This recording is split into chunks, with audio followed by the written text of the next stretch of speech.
কেবল অর্থাভাবেই কোনো মহৎ কাজ করিতে পারো না, ইহাই তো তোমার দুঃখ। কিন্তু বাবা, সৎচিন্তা নিজেই একটা বিরাট সৎকার্য।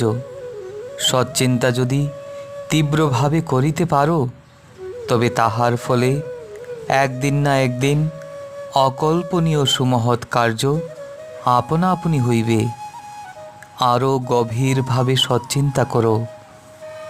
অখণ্ডমণ্ডলেশ্বর শ্রী শ্রী স্বামী স্বরূপানন্দ পরমহংসদেব। গ্রন্থ পথের সন্ধান। হরি ওম।